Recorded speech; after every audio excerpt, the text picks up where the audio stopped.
Beatriz, nadie mejor que vos para poder presentarte y contarnos en qué estás trabajando. Estamos en la Facultad de Odontología, pero para presentarte ante el público, por favor, en un minuto, contanos tu experiencia y tu área de trabajo, por favor. Bueno, cómo no. Bueno, buenas tardes para todos. Decirles que ver concretado este congreso parece mentira y que ya está terminando. Junto con Alicia somos odontólogas, fundadoras de SUSADI, socias fundadoras de SUSADI, lo cual era tremendo desafío, ¿verdad? ¿Qué hacen dos odontólogas en este equipo? Y bueno, en lo particular soy docente desde hace 33, 34 años en la Facultad de Odontología de la Universidad de la República. Soy la grado 5 de una parte que se llama endodoncia, que después, si quieren, avanzamos en eso. Y soy la coordinadora del posgrado de láser en odontología. Así que, resumidamente, por ahí Excelente. andábamos. Perfecto, fantástico. Octavio, hacemos el mismo ejercicio desde Brasil. Todo tuyo. Sim, obrigado. Bom, eu sou Otávio, professor da Faculdade de Odontologia da Universidade Federal de Pelotas, né? Sou o diretor, o decano, como dizem os amigos do Uruguai, da Faculdade de Odontologia. Fui coordenador executivo do programa Telesaúde do Rio Grande do Sul, que é executado pela Universidade Federal do Rio Grande do Sul também.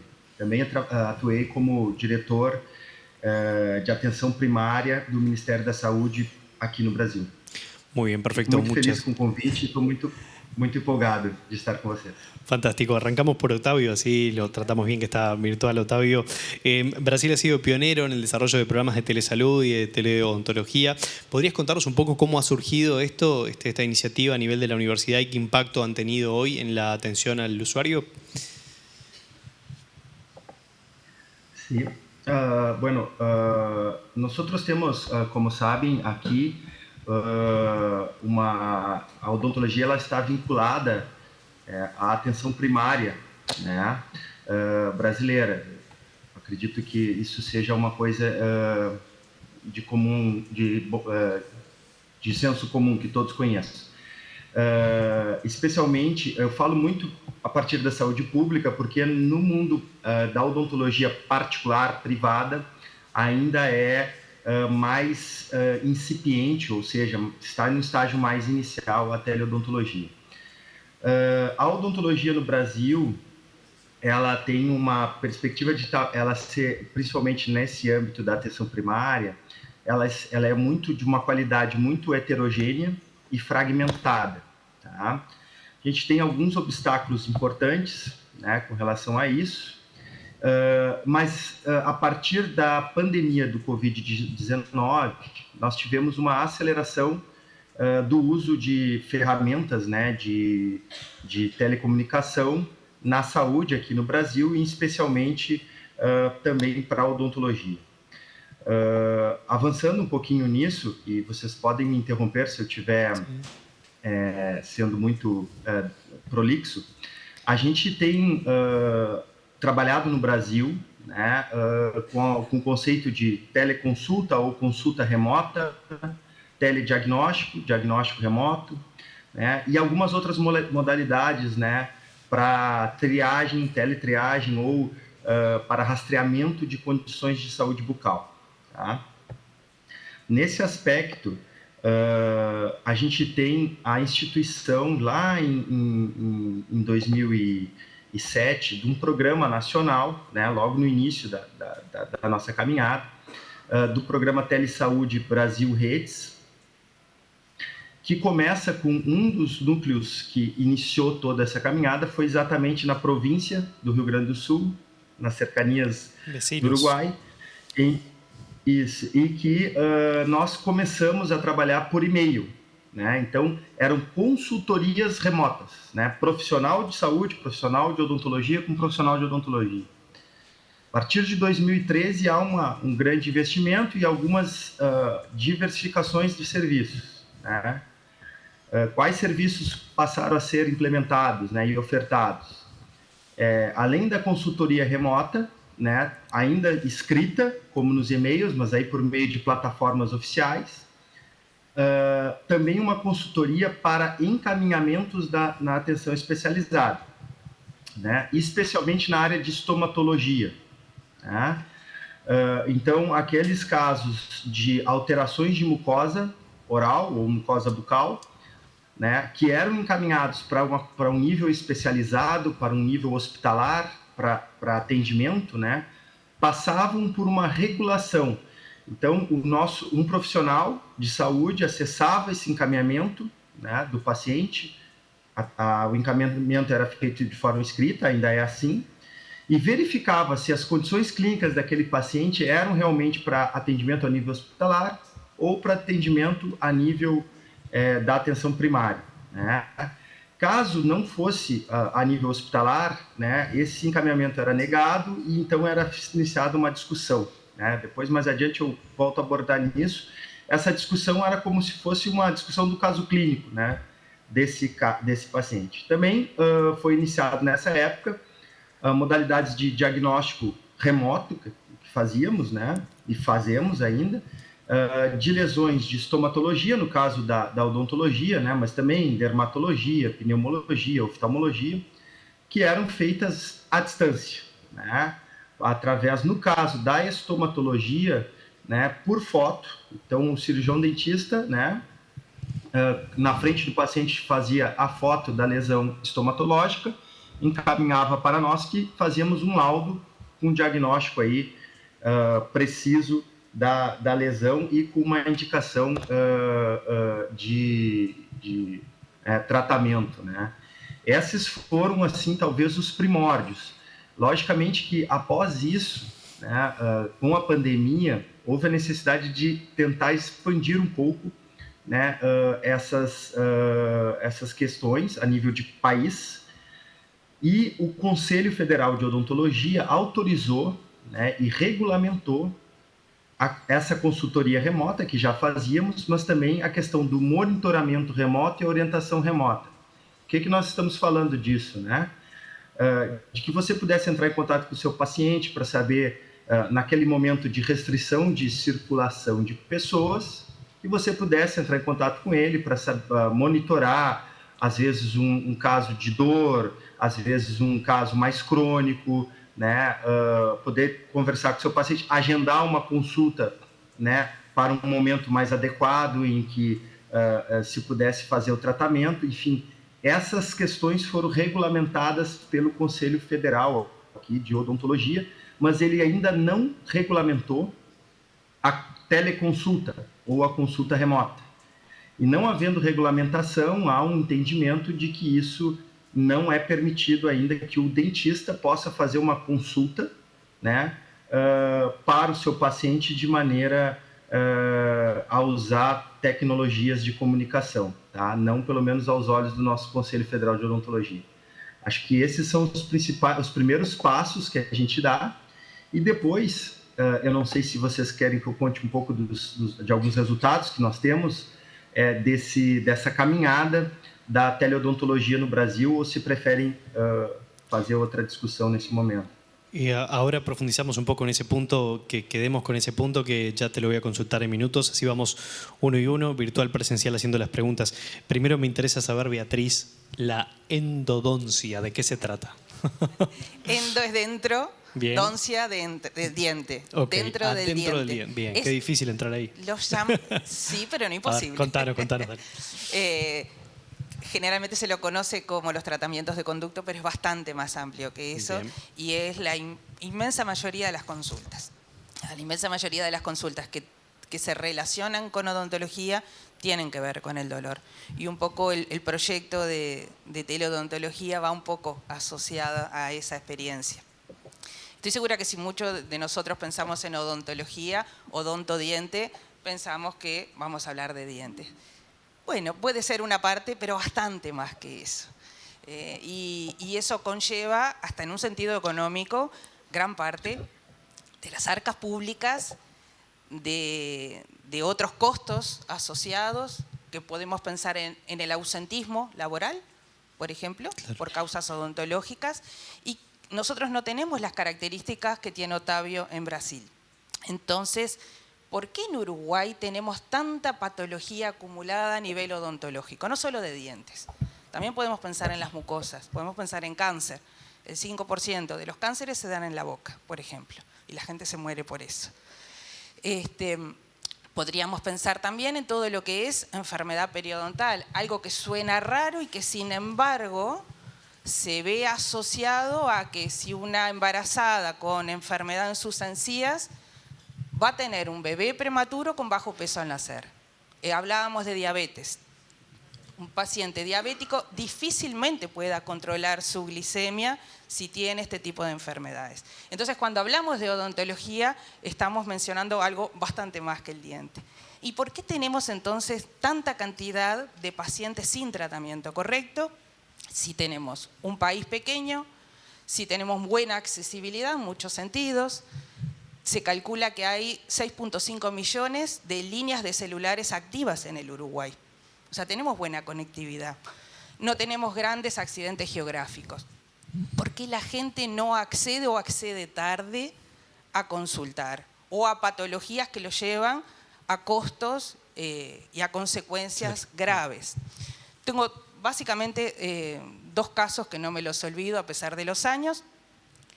Uno fue un chiquito que viene derivado desde el hospital del Chuy con su papá, que hacía un año que lo venían tratando por una lesión en el mentón, con distinto tipo de antibióticos, bueno, pasó por dermatología, pasó por un montón de lugares, hasta que alguien me dice, ¿no podés verlo? Hospital del Chuy, paga el traslado, papá que deja de trabajar, que trae a su niño, y todo eso que había pasado durante un año era la infección que tenía en un diente inferior que se estaba manifestando en piel. Entonces yo me pregunto, ¿por qué estamos llegando tan tarde? Si estamos cerca para tantas cosas. Y ahí es que surge el proyecto de teleodontología. Porque una de las características que se da en el Uruguay, lamentablemente, a nivel odontológico, es que el odontólogo que quiere ser especialista en algo, no solo no cobra, sino que tiene que pagar por cursar esa especialidad. Son costos altos, se tiene que trasladar a Montevideo.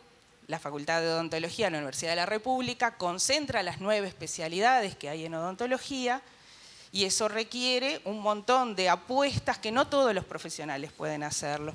Entonces eso explica en parte por qué los diagnósticos llegan tardíos. Y por otro lado, tenemos también las llamadas habituales. Mira, me está pasando esto con este paciente. ¿Qué te parece que puede pasar? ¿Qué le podemos hacer? ¿Te lo puedo mandar? Bueno, antes de hacer toda la inversión en venir, ¿qué podemos hacer? Y bueno, dada esa distribución muy asimétrica que tenemos en el país de especialidades, es que surge esta propuesta de pensar la teleodontología no por analogía con la telemedicina como para consultar, sino que la consulta sea mediada, un poco lo que comentaba Otavio, a través del propio odontólogo sin tener que trasladarse desde su localidad. De forma extremadamente sencilla, hay cámaras intraorales sumamente económicas. Cuando digo económicas estamos hablando del entorno de los $30 que se conectan a cualquier celular con USB-C y con eso, y ya adaptadas varias tecnologías que nos hemos empezado a acostumbrar, logramos un intercambio. Entonces la propuesta es darle forma a esa interconsulta y ese apoyo. Si tenemos tantos especialistas, tanta masa crítica desde la facultad y tanto odontólogo y paciente que no está pudiendo acceder a esa consulta, bueno, combinemos lo mejor de los 2 mundos y hagamos la teleodontología en ese sentido. Inclusive poblaciones de lugares rurales, difícil acceso, bueno, ahí garantizamos la conectividad, pero estamos protegidos por Antel, así que Exacto. ya aprovechamos y pasamos la publicidad. Otavio, ¿cuál es la realidad que hay en Brasil en ese sentido y específicamente en el proyecto que te cortamos ahí mientras que estabas hablando, así lo hacemos más dinámico? Dale, tranquilo. Sim, obrigado. Obrigado, graças. Eu entendo que no Brasil nós tenhamos aqui um grande caminho ainda para percorrer, apesar de sermos precursores, talvez, na prática da teleodontologia, talvez aqui na América do Sul, eu acho que nós estagnamos, né, no avanço do uso dessas ferramentas. Hoje, nós temos a nossa primeira estratégia foi usar a ferramenta de telesaúde para poder ampliar o acesso das pessoas ao dentista. Isso lá em 2007, 2008, fazendo com que os nossos dentistas fossem um pouco mais resolutivos.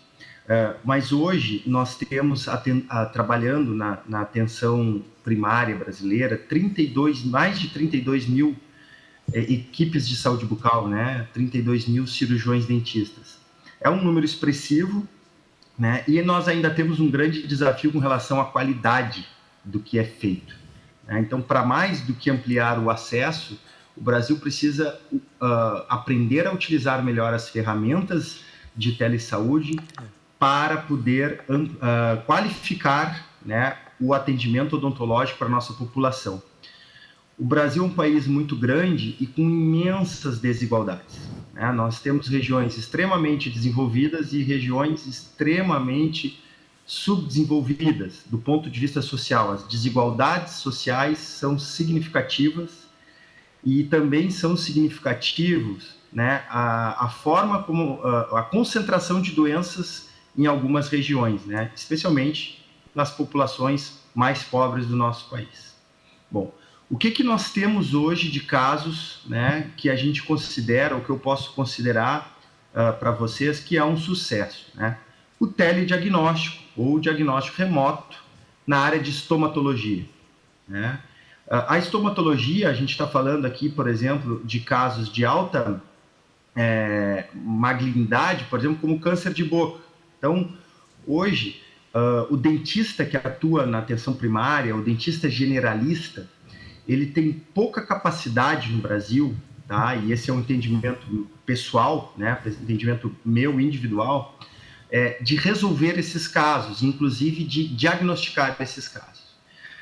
Então, se lançou essa ferramenta, né, que é um aplicativo, né, do Sistema Único de Saúde, em que você pode fotografar a lesão, enviar para o nosso profissional, aí sim especialista na área de estomatologia, que vai laudar. Atualmente, nós temos 4.604 casos laudados, né, dentro dessa nossa plataforma, né, com um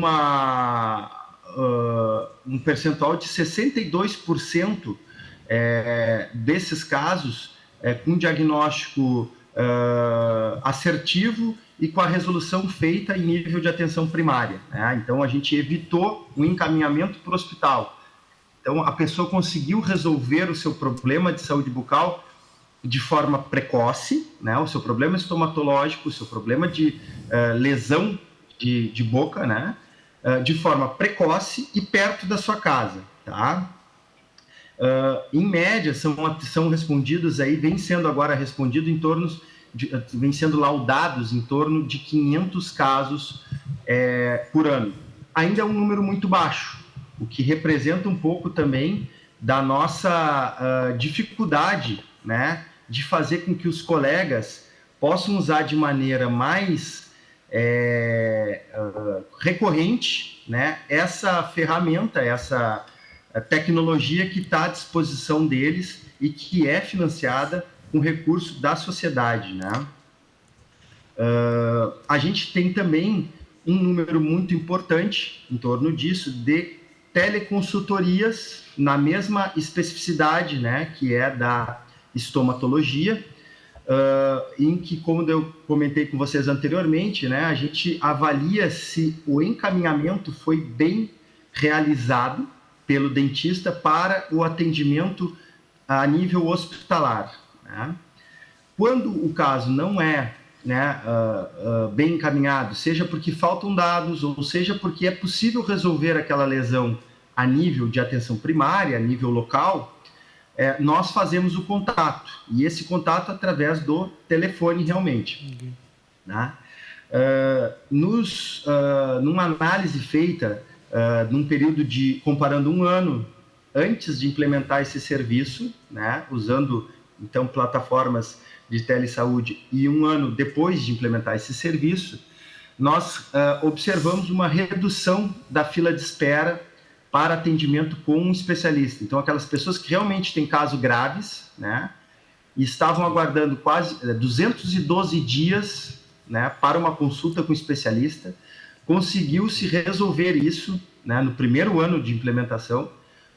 Resolver isso não, conseguiu-se diminuir esse tempo de espera para 130 dias. Então, nós estamos falando de 3 meses a menos, né, de desenvolvimento de uma lesão, né, e ao acesso a esse cuidado mais especializado. No caso das lesões extremamente graves, nós tivemos uma redução de tempo de espera de 40 dias para um tempo de espera de apenas 10 dias. Talvez esses sejam, colegas, os principais resultados e talvez os mais impactantes que nós tenhamos no Brasil ainda nos dias atuais.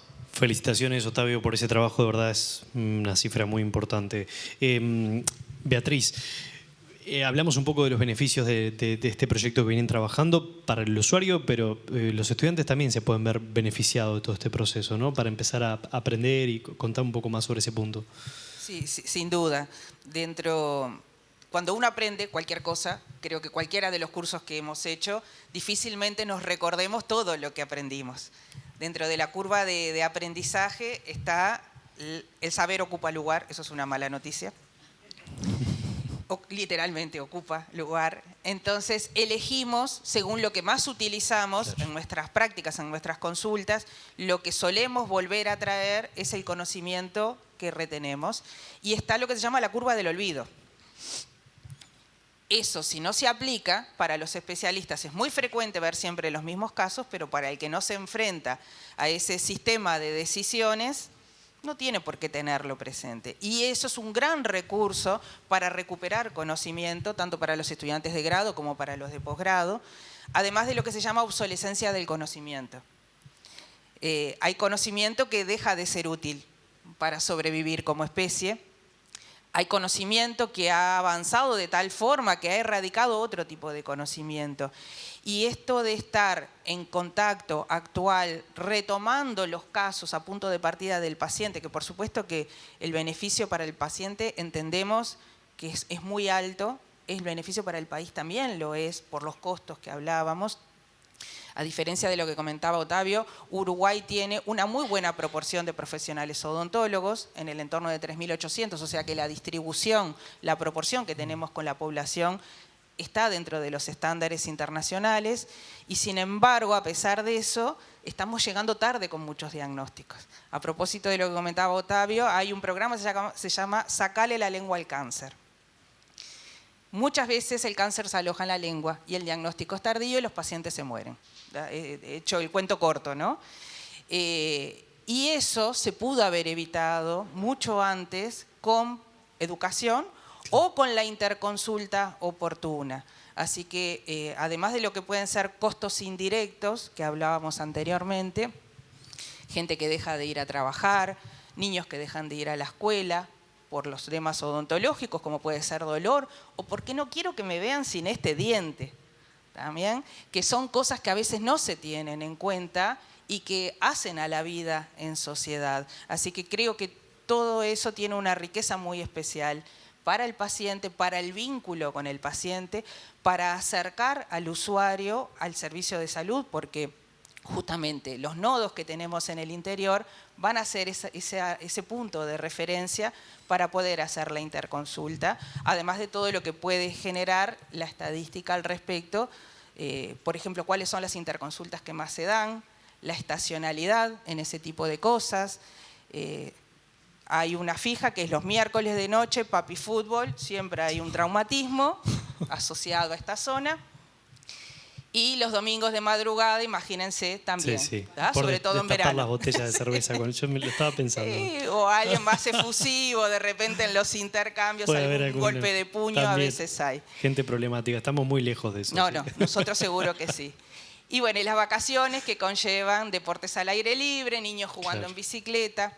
Entonces, podemos acompañar justamente reforzando estas líneas de contacto a través de esa estacionalidad y de todo ese aprendizaje que vamos teniendo, porque en cuanto a lo que hace economía, el costo indirecto, que es este costo, por ejemplo, de la baja de productividad, faltar a trabajar o faltar a la escuela, es casi el 50% de los costos de odontología. Los costos directos, que pueden ser el costo de un tratamiento, el costo del salario del profesional, el costo de los equipos, es 50% y el otro 50% se considera que son los costos indirectos. Que en países que son muy asimétricos, ¿verdad? Países con altos ingresos dedican 500 veces más per cápita a la atención odontológica que los países con bajos ingresos. Así que en Uruguay la verdad que tenemos tanto para hacer en ese sentido, que desde el punto de vista del sistema educativo creo que se puede apoyar justamente todo eso. Bien, ya te quiero preguntar, Otavio, sobre la capacitación de profesionales, pero no sé si tenés el dato, esto no estaba preparado, seguramente lo sepas, la cantidad de profesionales vinculados a esto que hay en Brasil. Para tomar dimensión, hablábamos recién en Uruguay de 3.800 odontólogos, no sé con qué cifra nos puede llegar a salir, pero contanos un poco, Otavio. Bueno, aqui no Brasil nós temos acho que nosso passo ainda é anterior às capacitações, né? Nós tivemos, talvez no ano de 2019, 2020, apenas 15% da nossa rede da atenção primária e de odontologia era informatizada, ou seja, tinha acesso a ferramentas de telemedicina ou a internet propriamente dita. O primeiro passo que o país tomou foi foi fazer uma política pública em que se estimulou a informatização, né, das equipes de saúde bucal ou dos locais de odontologia na atenção primária. Hoje, aproximadamente 70%, ou talvez até um pouco mais, dos nossos consultórios dentro do Sistema Único de Saúde estão informatizados e utilizando prontuário eletrônico, ou registro eletrônico em saúde, né? Registro eletrônico dos pacientes. E isso eu considero um avanço importante, porque sem a informatização e sem o uso de registros eletrônicos dos nossos pacientes, é impossível discutir, né, avanços importantes na esfera da telesaúde, da teleodontologia. A partir disso, o governo federal tem feito algumas capacitações, né, pontuais e fragmentadas, né, nesse tema com cirurgiões dentistas, de modo que dessa rede de 32 mil profissionais hoje, talvez nós tenhamos 10% capacitados e utilizando regularmente aí as plataformas de telesaúde, de teleodontologia no país, né? Isso é um número ainda que está muito aquém daquilo que a gente precisa, né? E é uma agenda que a nossa sociedade precisa enfrentar aí com uma certa rapidez, né? Porque nós já estamos, ao meu ver, nós já estamos ficando um pouco atrasados, né, nessa temática, e também estamos devendo aos nossos pacientes respostas mais rápidas com relação a isso. Bien, me gustaría conocer una visión de los dos para cerrar ya el panel, que estamos bien de tiempo. Desafíos y oportunidades que tiene en el rubro de cada uno, que me den su visión sobre ese tema. Arrancamos por acá. En Uruguay todo para hacer, por suerte. Contamos con un montón de beneficios, como puede ser la conectividad, nada menor. En el último relevamiento que se hizo de salud bucal, en algunas localidades se encontraban que el 81% de los jóvenes, por ejemplo, presentaban lesiones cariosas. Que la lesión cariosa, la caries, como se suele conocer, es una manifestación de la enfermedad caries dental. Y el 100% de los adultos de algunas localidades lo mismo. A eso hay que sumarle pérdidas dentarias, bueno, traumatismos, un poco lo que hablábamos al principio, todo el vínculo que se da con otras áreas de la salud. Por eso está la propuesta de pasar a llamarse medicina oral, como se llamó en algún momento. En el caso particularmente de endodoncia, está lo que es la medicina endodóntica. Hay evidencia más que robusta entre lo que tiene que ver con lesiones inflamatorias en la boca, especialmente las endodónticas, con inflamaciones sistémicas, pacientes con enfermedades autoinmunes, pacientes diabéticos, lo que tiene que ver con cáncer, hasta lo que tiene que ver con la hipercolesterolemia y con la hipertensión. Entonces, tenemos para trabajar en lo que hace al área salud mucho. Se prevé para el 2050, según el Observatorio de Sistemas de Salud, que vamos a tener un 14% más de gasto en Uruguay en lo que tiene que ver con los sistemas de salud. Y eso se debe básicamente a la estructura demográfica de los usuarios. Cada vez vamos a tener usuarios más añosos. Y eso va a requerir de otro tipo de formación, de anticiparnos justamente a ese gasto o esa inversión con profesionales acordes, con medios de diagnóstico oportunos que eviten esa acumulación de patología y sobre todo que evite el sufrimiento. Bien, perfecto. Otávio, un mensaje final, desafíos y oportunidades que encuentras en el rubro. Perfeito. Nós temos grande desafio, assim, como acho que toda Otávio, América do disculpa, Sul. tenemos una dificultad con el sonido, no sé si es el micrófono de tu computadora o qué puede ser. Sim, sim. Recién E estábamos agora bien. está melhor? A ver, probá, habla un poquito. No. Não? No. Estão me ouvindo melhor? A ver, hablanos un poco más. Vamos ver se melhora aqui pouco A ver ahí. Consegue me ouvir? Te escuchamos, pero te escuchamos con una interferencia un poco extraña, no sabemos qué es, pero... A ver. Só segundo aqui que eu vou... ¿Será que se está descargando el computador, Otávio? Bueno, se congeló Octavio. Se congeló Octavio. Bueno, hablando de conectividad. Está bien. Ahora vamos a ver si podemos retomar el contacto de nuevo con Octavio. ¿Tenemos alguna pregunta así? Sí, aprovechamos para hacer preguntas. Sí, tenemos poco tiempo, como siempre. Lo transmito por las dudas. Y a mí que me gusta hablar. Yo voy a hacer un balance del tiempo que... No, por favor. Es la dale. Ahí está. Sí, dale. No, dale Juan. Beatriz, un gusto tenerte aquí. Soy Juan, pertenezco a la sociedad. Y te quería hacer una consulta concretamente pensando en teleodontología y pensando en la disociación actual que existe, lo digo como médico, entre la medicina y la odontología en términos de como si estuviera integrado en términos de la salud bucal, ¿no? De la salud general del individuo. No sentimos, ni siquiera como pacientes o como usuarios del sistema, que estemos muchas veces integrados, como que queda en la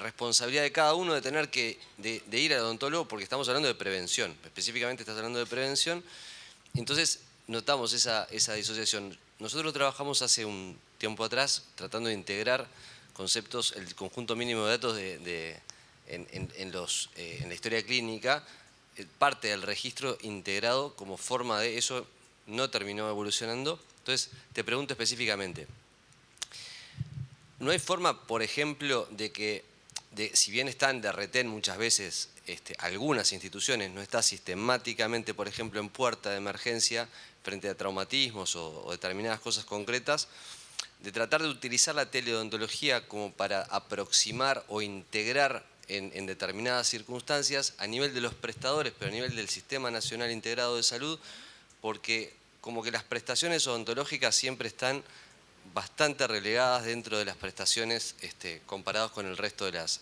coberturas, en términos de lo que está cubierto por el PIAS, básicamente. Eso es un poco la... Perdón, yo sé que la respuesta va a ser compleja. Sí, ahora que volvió Otávio, voy a hacerlo lo más resumida posible. La canasta del PIAS involucra algunos tratamientos que lamentablemente priorizan la mutilación. Difícilmente, si yo tengo una infección en un pie, la primera opción sea amputármelo, ¿o no? Con los órganos dentarios, lamentablemente, la solución que se encuentra muchas veces es mutilarlo. Y si bien tenemos grandes avances en lo que es ingeniería tisular y celular, por ahora no generamos órganos dentarios, lamentablemente.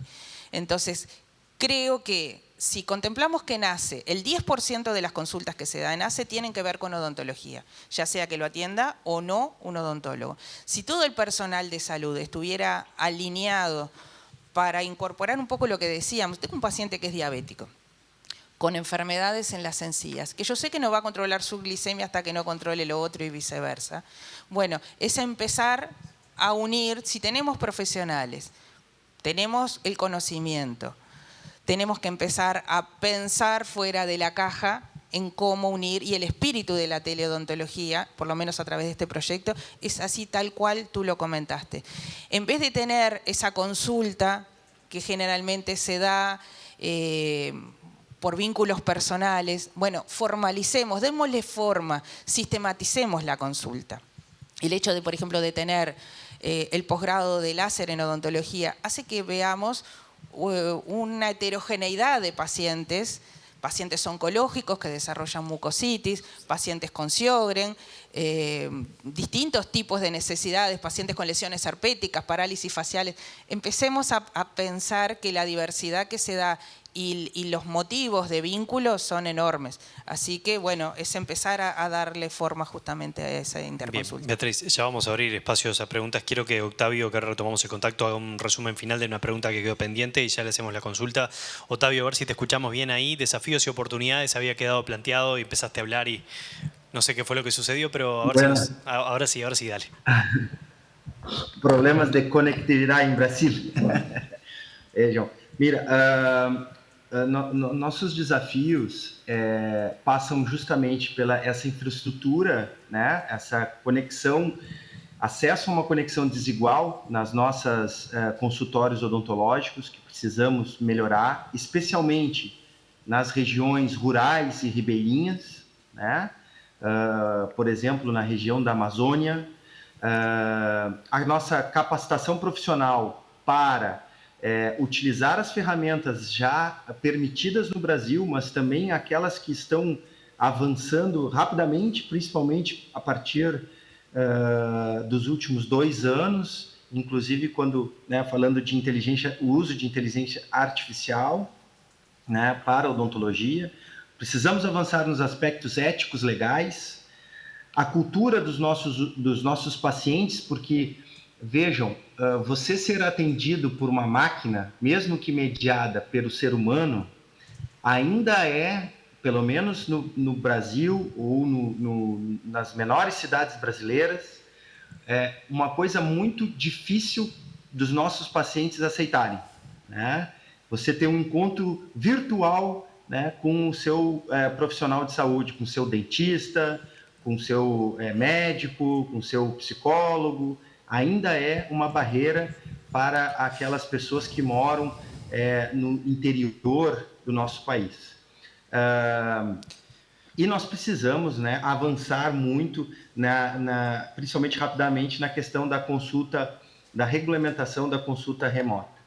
Ampliando um pouquinho e sendo um pouco mais específico, né, nós temos ainda uma agenda de acesso ao odontólogo no Brasil, porque as populações mais pobres ainda concentram, né, muitas doenças da boca, em especial, né, a cárie odontológica, e acabam chegando muito tarde no dentista. Como foi dito hoje, né, a gente acaba tendo que mutilar, né,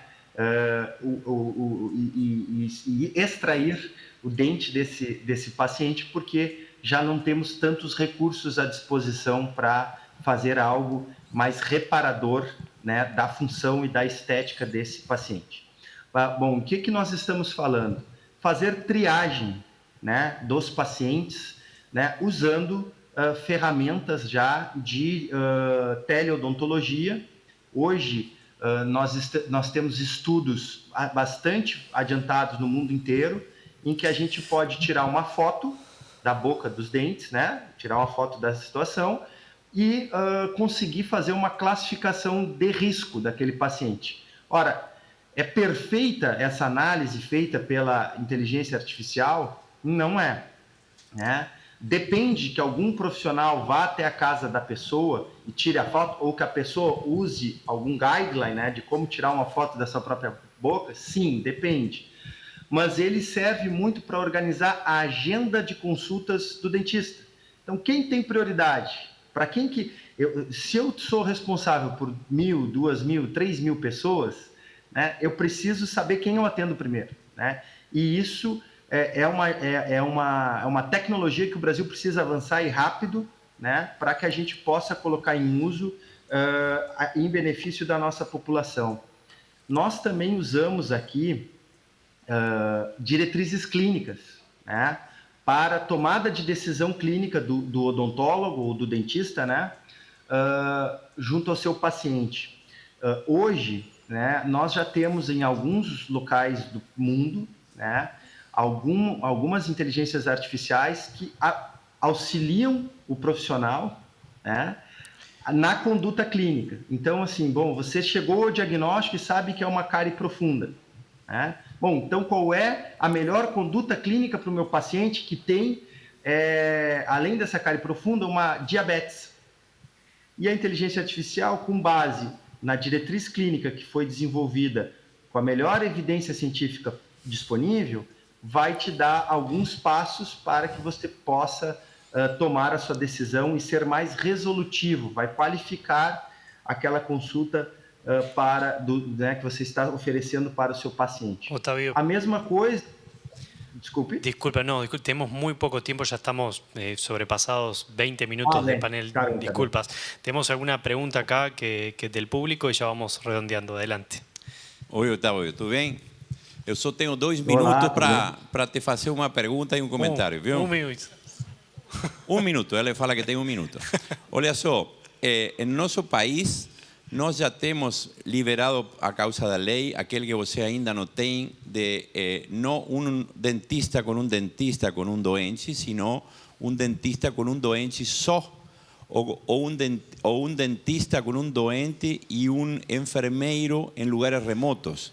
Então, qual é a tua estratégia no Brasil para mudar essa situação?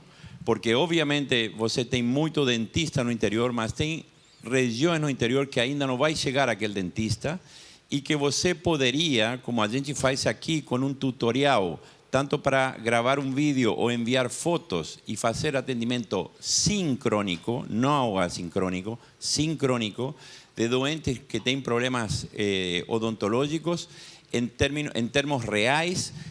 Você acha que isso poderia mudar no Brasil no próximo tempo ou não?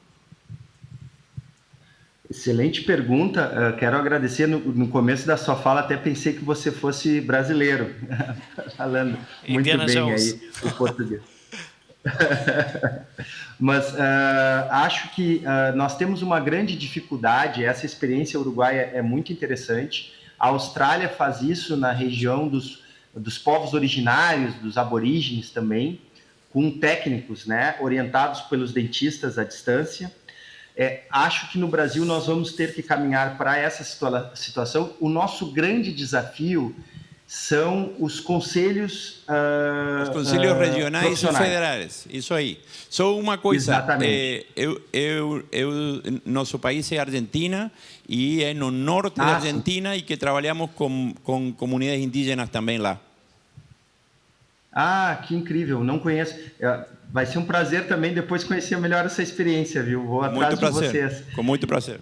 Vai ser importante, vai ser importante. Mas eu acho que os nossos conselhos ainda representam uma grande barreira para que a gente possa implementar isso. Talvez seja necessário que o Ministério da Saúde tome a dianteira disso a despeito dos conselhos federais, para que isso seja discutido de uma maneira mais rápida e séria em prol da comunidade, né, que precisa. Mas é um fato, nós temos esse problema ainda como na nossa agenda para resolver. Está bem. Obrigado, Otávio. Obrigado, Beatriz. Prazer. Muchas gracias por su tiempo a ambos. Chao, Los Otavio. despedimos con un fuerte aplauso de aquí, Otavio y Beatriz, por acompañarnos. Obrigado. Tchau, tchau. Muchas gracias.